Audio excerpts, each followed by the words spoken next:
Hello friends, आज हम discuss करने जा रहे हैं जीन थेरेपी के बारे में। जीन्स जो होते हैं वो जीनोम के अंदर प्रेजेंट होते हैं और जीन किसी न किसी फंक्शन को कोड करते हैं। अगर इनमें म्यूटेशन हो जाती हैं तो उसकी वजह से हो जाते हैं डिसीजेस। अब इन डिसीज़ को ट्रीट करने के लिए हमारे पास जीन थेरेपी होती है और जीन थेरेपी जो होती है वो म्यूटेटेड जीन को रिप्लेस कर देती है फंक्शनल जीन से। तो आइए आज का टॉपिक स्टार्ट करते हैं।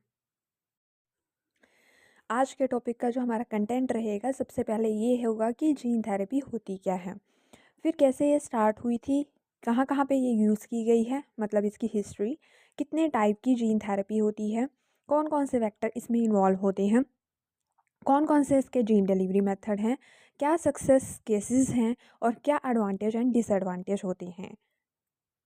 पहले तो इसकी डेफिनेशन। जीन थेरेपी, जैसा कि आप फिगर में भी देख पा रहे हैं, यहाँ पे क्या कर रहे हैं ये लोग, जो हमारा डीएनए है यानी उसमें जो जीन्स हैं जो डिफेक्ट हो चुके हैं उनको ये करेक्ट कर रहे हैं। तो जीन थेरेपी में भी यही होता है, जैसा मैंने अभी बताया कि जीन जो होते हैं वो जीनोम में प्रेजेंट होते हैं और किसी न किसी फंक्शन को कोड करते हैं। तो अगर वो फंक्शन ही डिस्टर्ब हो जाएगा जो जीन कोड कर रहा था, तो उससे क्या होगा, डिसीज़ हो जाएगा। और उस डिसीज़ होने से फिर क्या होगा कि हमें जो है ऐसी टेक्निक यूज़ करनी पड़ेगी, ऐसी थेरेपी लेनी पड़ेगी कि जिससे कि जो ये म्यूटेटेड हो चुका है जीन, वो ठीक हो जाए। तो इसके लिए gene therapy I. Gene therapy में करते क्या हैं कि यहाँ पे डिसीज़ को ट्रीट करने की एक अप्रोच होती है। या तो हम यहाँ पे मॉडिफाई कर देते हैं किसी भी जीन के एक्सप्रेशन को, या अबनॉर्मल जीन को करेक्ट कर देते हैं। वो करेक्ट कैसे करेंगे कि जहाँ पे भी म्यूटेटेड जीन हुआ है वहाँ पे हमने नॉर्मल जीन को लगा देना है। इस तरह से जो है जीन थेरेपी हमारी काम करती है। हाँ, कि मान लो हमारे पास कोई डिसीज़ है, सिकल सेल अनीमिया जो होते हैं, वो सिंगल सेल जीन म्यूटेटेड वाले डिसीज़ हैं। यानी उनके अंदर सिंगल जीन जो है वो म्यूटेशन हो गया और डिसीज़ हो गया। तो जो हमारे आरबीसी की शेप है वो सिकल शेप बन गई, जिसकी वजह से अनीमिया डिसीज़ हो जाता है। तो उसको ट्रीट करने के लिए वहाँ पे नॉर्मल जीन अगर लगा दिया जाएगा, तो जो हमारा आरबीसी की शेप है वो सिकल शेप नहीं रहेगी और अनीमिक जो कंडीशन है वो भी नहीं होगी। तो जीन थेरेपी इस तरह से काम करती है कि जहाँ पे भी कोई भी बेस पेयर चेंज हुआ है, कोई भी किसी भी तरह की म्यूटेशन हुई है और उसकी वजह से अगर डिसीज़ हो रहा है, तो उस म्यूटेटेड जीन को हटा करके हम वहाँ पे नॉर्मल जीन लगा देते हैं। अब पहला मेथड होता है, हम दो तरह से कर सकते हैं, रिप्लेसिंग, और दूसरा होता है इनएक्टिवेटिंग और नॉकिंग आउट। रिप्लेसिंग में हमने क्या करना है, जो म्यूटेटेड जीन है वहाँ पे हमने हेल्दी कॉपी लगा देनी है जीन की। तो इससे क्या होगा, जब हेल्दी कॉपी लग गई तो जीन का फंक्शन नॉर्मल हो जाएगा और फिर डिसीज़ जो है वो ठीक हो जाएगा। इनएक्टिवेटिंग और नॉकिंग आउट में क्या होता है, जो म्यूटेटेड जीन है जो कि हमारे पास म्यूटेट हो चुका था, उसको हमने इनएक्टिवेट कर देना है। दूसरा होता है कि हम न्यू जीन को इंट्रोड्यूस कर दें बॉडी के अंदर, कि हमारे पास नॉर्मल जीन भी नहीं है, बिल्कुल हमने कम्प्लीटली न्यू जीन को इंट्रोड्यूस कर देना है। उससे भी वो क्या हो कर सकेंगे, फ़ाइट कर सकेंगे डिसीज़ से। तो इस तरह से जो जीन थेरेपी है वो काम करती है। अब आते हैं इसकी हिस्ट्री पे। जीन थेरेपी का जो कंसेप्ट था वो 1960 में दिया गया था। 1972 में फ्राइडमैन एंड रॉबल ने उन्होंने एक पेपर जो है वो ऑथर्ड किया था, जिसका नाम था gene therapy for human genetic diseases. तो उन्होंने ये बताया था जीन थेरेपी जो है वो ह्यूमन जेनेटिक डिसीज़ में किस तरह से हेल्पफुल है, और उन्होंने इसके लिए एक पेपर भी पब्लिश किया था। 1984 में रिट्रोवायरस वेक्टर जो हैं, जो अभी हम आगे जीन थेरेपी में स्टडी करेंगे, उनका डिज़ाइन किया था, ताकि हम अब ऐसा है ना कि हम जीन को ट्रांसफ़र कैसे करेंगे, तो ये एक मेथड होता है जिसके थ्रू हम जीन को ट्रांसफ़र करते हैं। तो उन्होंने रिट्रोवायरस वेक्टर बनाए थे जिससे कि हम एफिशिएंटली फ़ॉरेन जीन को मैमेलियन क्रोमोसोम्स में ट्रांसफ़र कर सकें। तो ये डिस्कवरी हुई थी 1984 में। फिर 1990 में सबसे पहले जो यूएस कंट्री थी, वहाँ पे अप्रूव किया गया था जीन थेरेपी को 14 सितंबर 1990 में। एनआईएच ने, एनआईएच जो है ना, जैसे हमारे यहाँ इंडिया में सीएसआईआर है, इसी तरह से वहाँ पे है नेशनल इंस्टीट्यूट ऑफ हेल्थ, जो फंड करता है रिसर्च के लिए। तो इसकी डायरेक्शन में जो है विलियम फ्रेंच एंडरसन, इनकी डायरेक्शन में सबसे पहले जीन थेरेपी को मतलब कि अप्रूव्ड किया गया था। उसके बाद 4 ईयर ओल्ड अशांति डे सिल्वा ने जेनेटिक डिफेक्ट के लिए जीन थेरेपी जो है रिसीव करी थी, उनको क्या डिफेक्ट था? ADA-SID था, जो कि एक severe immune system deficiency disease होता है। इसमें जो इम्यून सिस्टम है वो अच्छे से काम नहीं करता है, तो उनको सबसे पहले जो है जीन थेरेपी ट्रीटमेंट दिया गया था। 1992 में डॉक्टर क्लॉडियो बोर्गिनोन, उन्होंने सबसे पहले जीन थेरेपी का प्रोसीजर परफॉर्म किया था। उन्होंने होम्योपोएटिक स्टेम सेल को एज अ वेक्टर यूज़ किया और जीन को ट्रांसफ़र किया ताकि जो हेरिडिटरी डिसीज़ हैं उनको करेक्ट किया जा सके। 1999 में जेस गेल्सिंगर की डेथ हो चुकी थी क्योंकि जीन थेरेपी एक्सपेरिमेंट किया जा रहा था उन पर। 2003 में एक रिसर्च टीम, उन्होंने जीन को इंसर्ट किया ब्रेन में फर्स्ट टाइम, और उन्होंने ट्रांसफ़र करने के लिए लाइपोसोम नाम का जो है वेक्टर यूज़ किया था, जो कि ब्लड ब्रेन बैरियर को ईज़िली क्रॉस कर जाते हैं। 2006 में सक्सेसफुल रहा था जीन थेरेपी। दो अडल्ट पेशेंट जो कि ग्रैन्युलोमेटस डिसीज़ से अफेक्टेड थे, उनमें जीन थेरेपी को यूज़ किया गया और दोनों के दोनों में ये सक्सेसफुल रही। 2007 में फर्स्ट जीन थेरेपी जो है उसका ट्रायल हुआ था इनहेरिटेड रेटिनल डिसीज़ेस जो होते हैं उनके लिए। देन 2010 में एक 18 ईयर ओल्ड मेल पेशेंट जो थी फ्रांस में, उनको बीटा थैलेसीमिया हो गया था, तो उसको सक्सेसफुली ट्रीट किया गया था by using the gene therapy. 2011 में मेडिकल कम्युनिटी ने ये एक्सेप्ट किया कि ये HIV को भी क्योर कर सकती है। 2008 में जो जीरो हेटर थे, उन एक मैन था जिसमें HIV था, तो उनको जीन थेरेपी के थ्रू करेक्ट किया गया। देन 2011 से 2015 रिसर्च अभी भी जो है ऑन गोइंग है और बहुत सारे जो डिसीज़ेज़ हैं वो सक्सेसफुली अभी तक ट्रीट भी हो चुके हैं और अभी भी जो है इन पे ट्रीटमेंट चल रहा है by using the gene therapy. कौन कौन से टाइप्स होते हैं जीन थेरेपी के? एक होता है सोमैटिक जीन थेरेपी, एक होता है germ line gene therapy. Somatic नाम से पता चल रहा है, यानी जो सोमैटिक सेल्स में हम जीन ट्रांसफ़र करते हैं। जर्म लाइन वो होते हैं जो हमारे जर्म सेल्स होते हैं, रिप्रोडक्टिव सेल्स होते हैं। तो अगर हमने किसी डिसीज़ को ट्रीट करना है तो हम दो तरीके से कर सकते हैं, या तो हम उसके सोमैटिक सेल में फंक्शन जीन को इंसर्ट करें या हम उसके जर्म लाइन में। अब ये दोनों का क्या बेनिफिट है अलग अलग, वो हम देखते हैं। एक एग्जांपल है सोमैटिक का कि जीन को इंट्रोड्यूस कराया जाए अगर बोन मैरो में, ब्लड सेल में या स्किन सेल में, तो वो होता है सोमैटिक सेल्स। अगर हम इनको एग या स्पर्म में जो है इंसर्ट कराएं तो ये हमारे होते हैं जर्म लाइन सेल्स। लेकिन सोमैटिक सेल में अगर हम इंसर्ट कराते हैं तो नेक्स्ट जनरेशन तक जो है जीन्स ट्रांसफ़र नहीं होते हैं।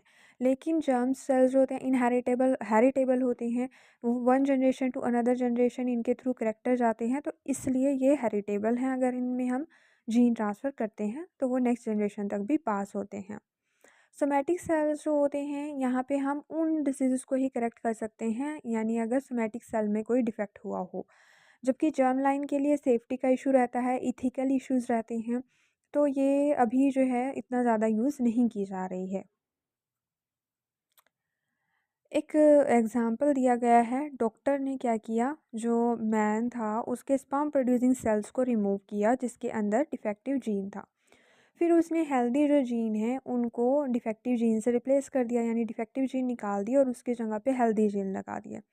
फिर सेल्स को माउस के टेस्टिस के अंदर रख दिया और उन वहाँ पे वो मैच्योर हुए माउस के अंदर, और उन्होंने हेल्दी ह्यूमन स्पर्म देने स्टार्ट कर दिए।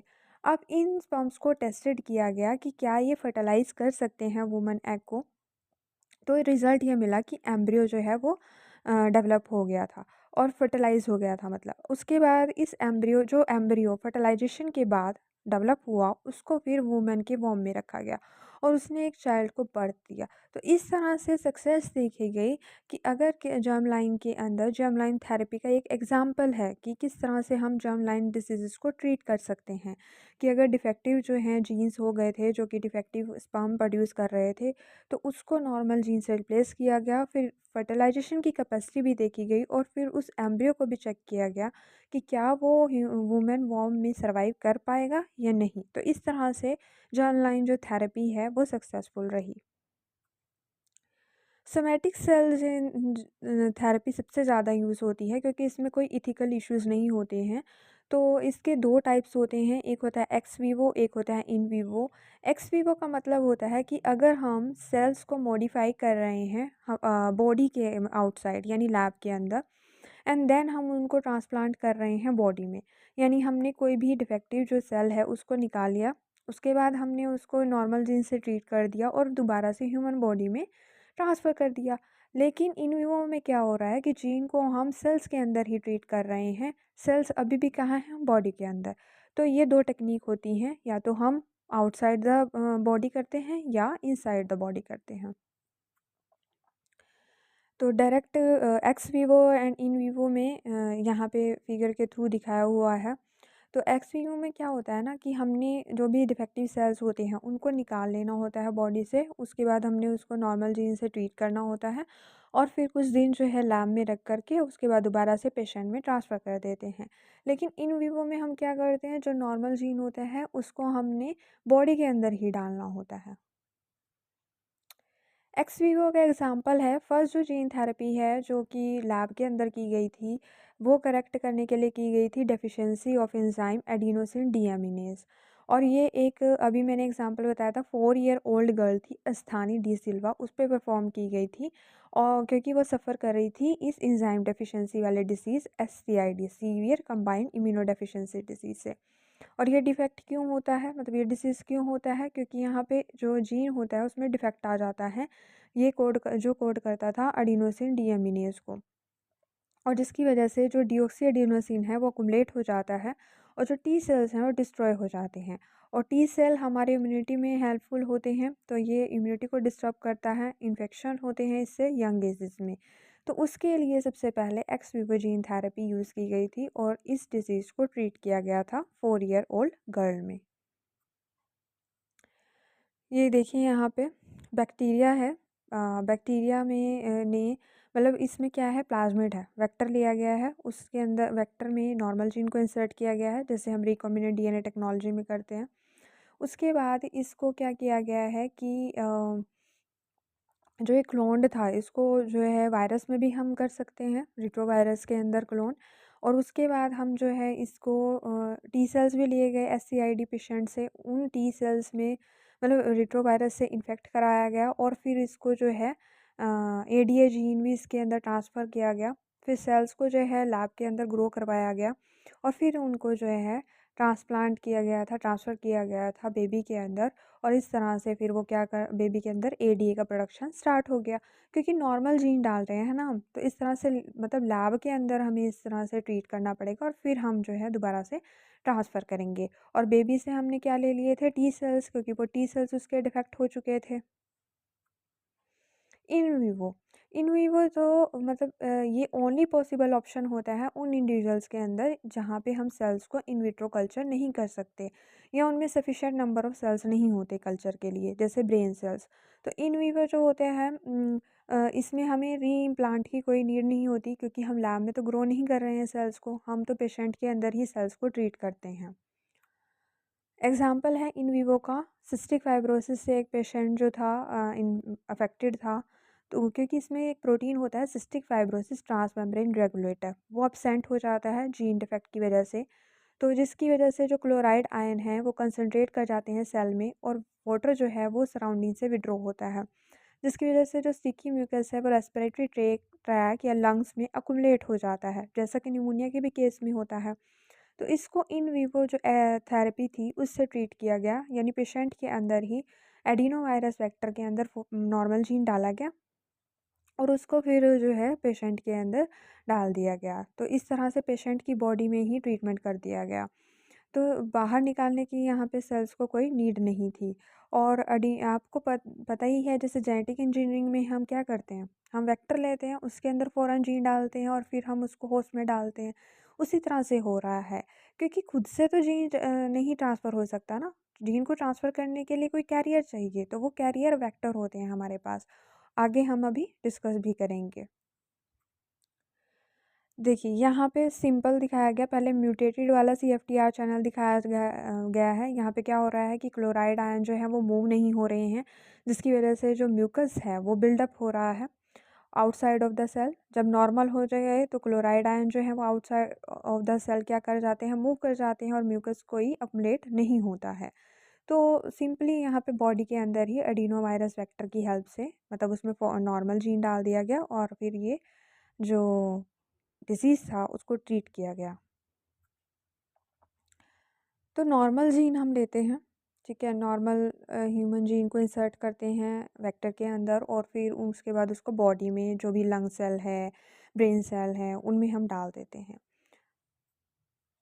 की एस्पेक्ट्स क्या हैं, अलग अलग हैं, थेरेपेटिक जीन, वेक्टर्स, ठीक है, और टारगेट सेल।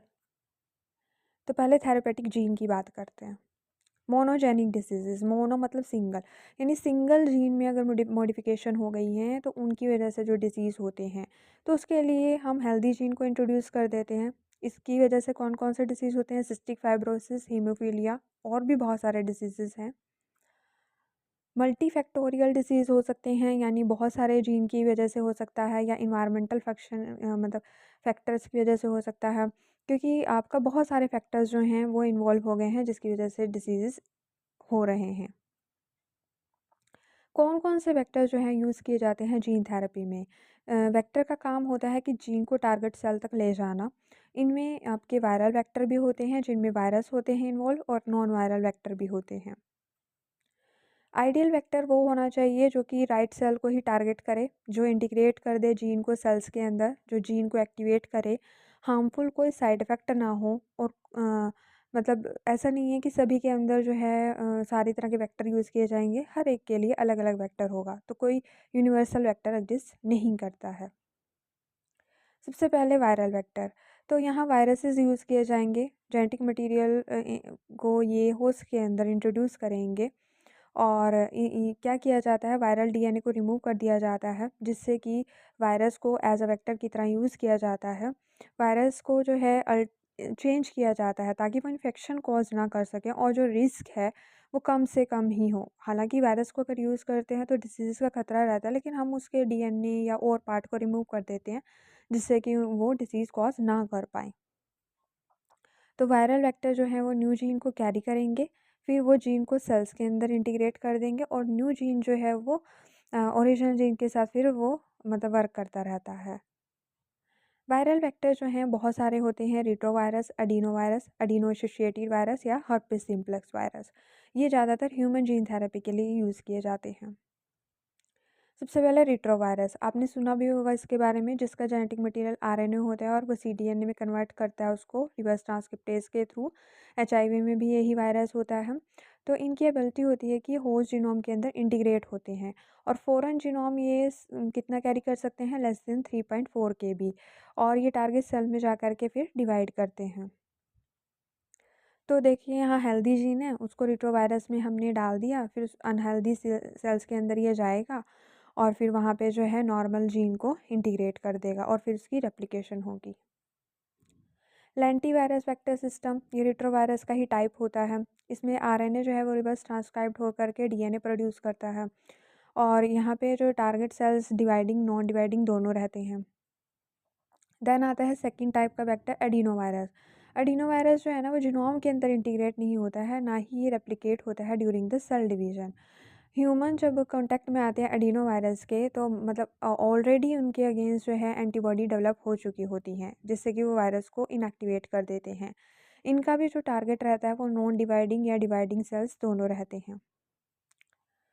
तो यहाँ पे भी एडिनो वायरस का ही दिखाया हुआ है कि हमने जो भी नॉर्मल जीन होता है उसको एडिनो वायरस में इंजेक्ट कर देना होता है, फिर एडिनो वायरस जो है वो होस्ट सेल में डाल दिया जाता है, होस्ट हमारा जो है वो ह्यूमन रहता है और उसके बाद जो है ये नॉर्मल जीन को वहाँ पे रिलीज़ कर देता है। एडिनो एसोसिएटेड वेक्टर, ये भी एक ह्यूमन वायरस है, ये सिंगल स्ट्रैंडेड होता है, ये होस्ट सेल में जैसे ही एंटर करता है डबल स्ट्रैंड बन जाता है और ये क्रोमोसोम में भी इंटीग्रेटेड हो जाता है। अभी तक ऐसा कोई भी मतलब केस नहीं मिला है कि जिसमें एडिनो एसोसिएटेड वायरस ने डिसीज़ कॉज किया हो। ये माइल्ड इम्यून रिस्पॉन्स जनरेट करते हैं, इनका टारगेट डिवाइडिंग और नॉन डिवाइडिंग दोनों सेल रहते हैं। हर्पिस सिम्प्लेक्स वायरस, ये क्या करता है, हर्पिस डिसीज़ करता है। वायरसेस जिनकी नेचुरल टेंडेंसी होती है किसी भी पर्टिकुलर टाइप ऑफ सेल को इन्फेक्ट करना, हर्पीस जो होता है वो एक ह्यूमन न्यूरोट्रॉपिक वायरस है। मोस्टली ये जो है नर्वस सिस्टम में जीन ट्रांसफ़र करने के लिए यूज़ किया जाता है। एडवांटेज क्या हैं इन वायरसेस के? एक तो ये स्पेसिफिक टाइप ऑफ सेल को टारगेट करते हैं। ये टारगेटिंग में बहुत गुड होते हैं और सेल्स के अंदर एंटर कर जाते हैं। इनको मॉडिफ़ाई किया जा सकता है जिससे कि ये ना तो सेल्स को डिस्ट्रॉय कर सकें, ना ही रेप्लिकेट कर सकें। डिसएडवांटेज है कि कई बार ये पेशेंट के अंदर इम्यून रिस्पॉन्स जनरेट कर देते हैं। मतलब क्योंकि वायरस है, कई बार हमारी बॉडी तो वायरस को देख कर के ही अटैक करेगी, उसके अगेंस्ट इम्यून रिस्पॉन्स जनरेट करेगी। और इनमें लिमिटेड जेनेटिक मटेरियल जा सकता है। बहुत बिग जो जीन्स हैं उनको हम ट्रांसफ़र नहीं कर सकते हैं। तो इसीलिए नॉन वायरल वेक्टर आए हैं जैसे प्योर डीएनए कंस्ट्रक्ट। इसमें हम डायरेक्ट इंट्रोडक्शन कर देते हैं प्योर डीएनए की टारगेट टिश्यू में। एफिशिएंसी है मतलब DNA uptake by the cell and expression हालांकि लो होता है। लार्ज क्वांटिटी ऑफ डीएनए हमें इंजेक्ट करना पड़ता है। डीएनए मॉलिक्यूलर कंजुगेट, इनमें हम कंजुगेट बनाते हैं सिंथेटिक कंजुगेट जैसे पॉली एल लाइसिन। ये टारगेट सेल से जो है बाउंड रहता है रिसेप्टर से।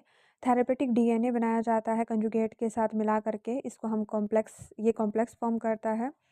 और लाइसोसोम ब्रेकडाउन जो होती है डीएनए की उसको भी अवॉइड करता है। नेक्स्ट मेथड है लाइपोप्लेक्सिस। लिपिड और डीएनए का कॉम्प्लेक्स होता है। तो डीएनए जो है उसके बाहर में आर्टिफिशियल लिपिड लेयर रहती है। मोस्टली ये जो है लाइसोसोम से डिग्रेडेड हो जाते हैं। ह्यूमन आर्टिफिशियल क्रोमोसोम जो है वो लास्ट डीएनए को कैरी करते हैं। इनमें एक या एक से ज़्यादा जो है जीन्स हो सकते हैं। अनदर मेथड होता है जीन डिलीवरी का, जीन गन, जो हम जेनेटिक इंजीनियरिंग में भी पढ़ते हैं। प्लांट में जीन ट्रांसफ़र करने के लिए, एनिमल में जीन ट्रांसफ़र करने के लिए यहाँ पे एक हाई प्रेशर डिलीवरी सिस्टम लगा होता है जिससे कि जो है ये शूट करते हैं टिश्यू के अंदर किसी भी गोल्ड या टंगस्टन पार्टिकल से, और ये फ़ौरन जीन को कोटेड करके रखते हैं। ये जीन गन का पूरा सिस्टम लगा हुआ है। माइक्रो इंजेक्शन, इसमें क्या करते हैं, माइक्रोपाइपेट का यूज़ करते हैं और माइक्रोस्कोप रहता है, उसकी हेल्प से हम सिंगल लिविंग सेल के अंदर जीन को ट्रांसफ़र करते हैं। ये पूरा प्रोसेस जो है माइक्रोस्कोप के अंदर होता है और इसको हम बोलते हैं माइक्रो मैनिपुलेटर। नेक्स्ट मेथड है केमिकल मेथड। इसमें हम डिटर्जेंट का यूज़ करते हैं।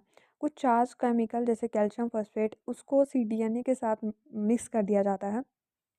फिर इस मिक्सचर को रेसिपिएंट सेल के पास रखा जाता है।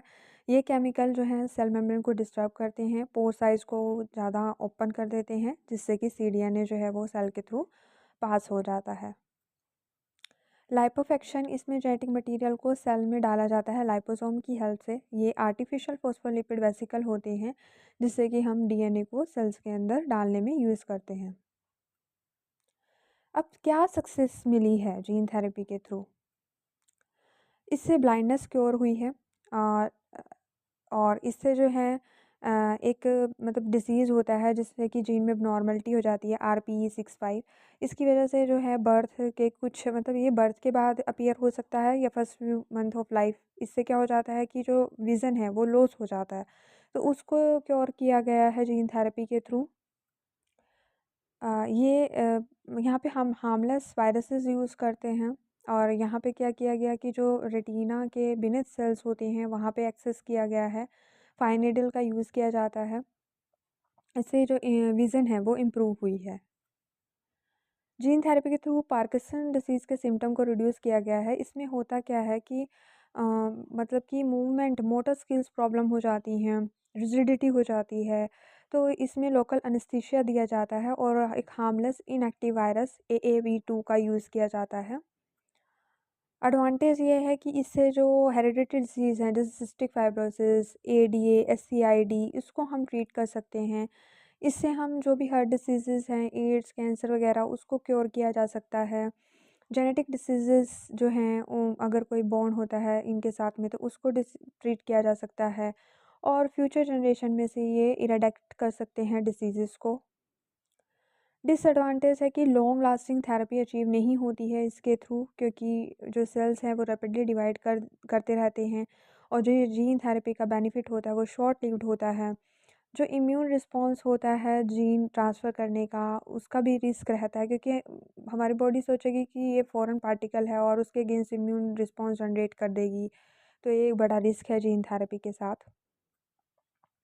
जो डिसऑर्डर मतलब मल्टीपल जीन की वजह से कॉज़ होते हैं, उनको हम इफ़ेक्टिवली जीन थेरेपी से क्योर नहीं कर सकते हैं, मोनोजेनिक को तो कर सकते हैं। जो वायरसेस यहाँ पे वेक्टर की तरह यूज़ किए जाते हैं, वो टॉक्सिसिटी कॉज़ कर सकते हैं, इम्यून रिस्पॉन्स जनरेट हो सकता है और कई बार इन्फ्लेमेटरी रिएक्शन भी होस्ट में जनरेट हो सकती हैं। कुछ एथिकल इश्यूज़ हैं कि किसको हम ये थेरेपी दें। फिर ऐसा लगता है कि हमने जो भगवान ने बनाया है उसके साथ हम जो है छेड़छाड़ कर रहे हैं और पीपल को भी थोड़ा डर लगता है कि इससे कोई इंटेलिजेंस पे तो इफ़ेक्ट नहीं पड़ेगा, हाइट पे तो इफ़ेक्ट नहीं पड़ेगा। और कुछ लोग जो हैं इसको वैसे भी यूज़ कर रहे हैं ताकि मतलब ह्यूमन ट्रेट को अच्छा किया जा सके, हाइट को, इंटेलिजेंस को। और प्रीनेटल स्टेजेस में जो होती हैं बेबीज़ की, क्या इसको यूज़ करना ठीक रहेगा? तो ये कुछ इसके एथिकल इश्यूज़ भी हैं। कंक्लूज़न ये है कि जीन थेरेपी थ्योरेटिकली तो परमानेंट सॉल्यूशन है, बट प्रैक्टिकली इतना नहीं है। बहुत ज़्यादा कॉम्प्लेक्सिटीज़ हैं और ह्यूज कॉस्ट भी है। कभी भी दोबारा से डिसीज़ का अटैक हो सकता है क्योंकि हम मल्टी जीन डिसीज़ को इसके थ्रू क्योर नहीं कर सकते हैं। तो अभी भी जीन थेरेपी में और ज़्यादा जो है रिवॉल्यूशन होने की नीड है। आई होप आपको मेरी ये वीडियो पसंद आई होगी। प्लीज़ लाइक एंड सब्सक्राइब कर दीजिएगा और ज़्यादा से ज़्यादा शेयर कीजिएगा।